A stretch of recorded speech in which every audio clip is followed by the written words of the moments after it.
Zach with bizyfrags here, bringing to you all my first full YouTube video. I'm going to begin moving my content from TikTok to here, but I wanted to start the channel with something different. Since my past sort of short videos discussing scents, perfumes that I suggest acquiring, going to be redirecting my focus on perfumes to something a little more personable. I'm going to focus more on my collection and just the knowledge of the fragrances and experiences. Since I believe my understanding has grown a lot more since the TikTok, my hope with this channel is to take a little more time to provide more detail on why I wear what I do,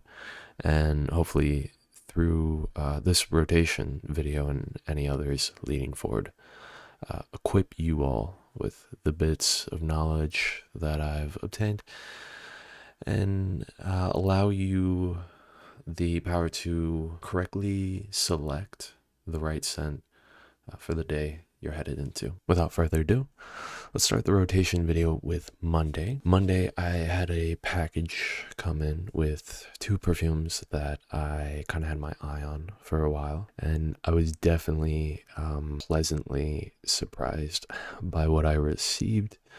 I had pretty high expectations, but still, as I did not sample these complete blind buy, it's always nice to not only receive something that you're expecting, but something that exceeds or even smells better. And of course, I was expecting two very fresh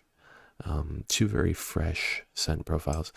The first that I wore during Monday morning was Hermes Eau de Pamplemousse Rose, and this is really beautiful. This is probably one of my favorite citrus notes that I've had in a perfume. I believe if you are to look this up, if I remember correctly, there's only 3 notes, at least on Fragrantica, but I believe it is grapefruit, rose, and orange. You can definitely pick up on the dusty orange or sort of dirty orange note that's some pickup in Hermes, the eau de toilette. But beyond that, for the most part, what I get is the rose in there, but predominantly what I'm getting is that familiar dirty orange and the grapefruit. I haven't had as many rose perfumes, so I believe that it is probably just my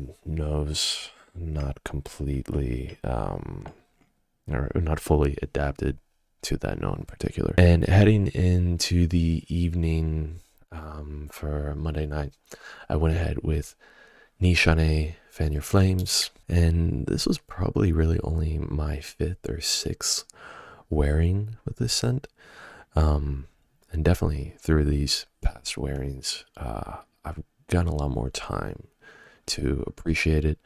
Of course, all the notes listed on majority of the notes listed on the bottle. But for that night, for those who do not know, I live in a very warm climate, but for that night I was with some friends, and I knew that I could wear something a little dark, a little richer, without it being unappealing to anyone else, as they do kind of expect that of me. Tuesday, for that morning as well, I went again with the Hermes, but heading into Wednesday, the second bottle that I got in that package, I got a chance to get my first wearing of Acqua de Parma's Fico di Amalfi.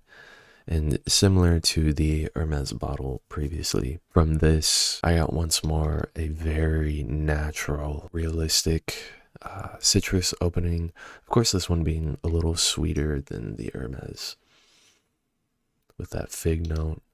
And this is just beautiful. I've been having a little bit of trouble on what it reminds me exactly of. I feel it almost as if there's like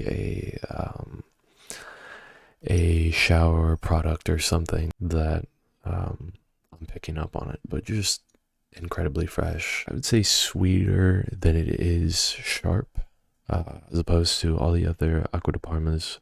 But of course, still beautiful. Heading into Thursday, I was with siblings and just about the house, and I really tend to gravitate towards the older sort of more mature sense when I am just kind of with myself. And for that morning and afternoon, I went with Dior Fahrenheit. This is my little 50 ml bottle I got off eBay.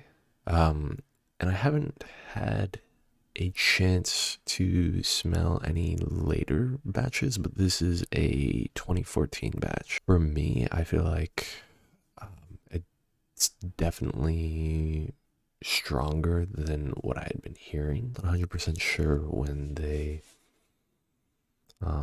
did the reformulations and sort of silenced that petrol note. I can pick it back up throughout the day and smell it. I haven't really had any compliments necessarily or anyone mentioning it.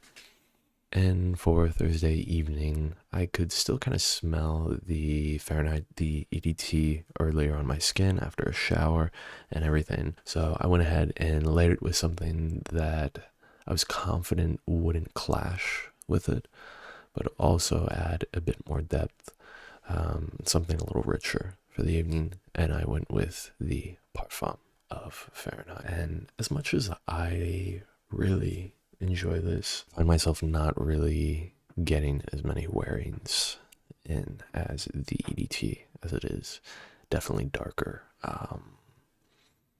and a little sweeter than I prefer, especially for the afternoon. Heading into Friday morning, I knew I was not gonna have a long day at work, so I didn't want to wear anything that was gonna last until later in the PM. So I went ahead with something super fresh, but more importantly, something that I knew was gonna be close and personal in the sillage. So I went ahead with Eau Sauvage.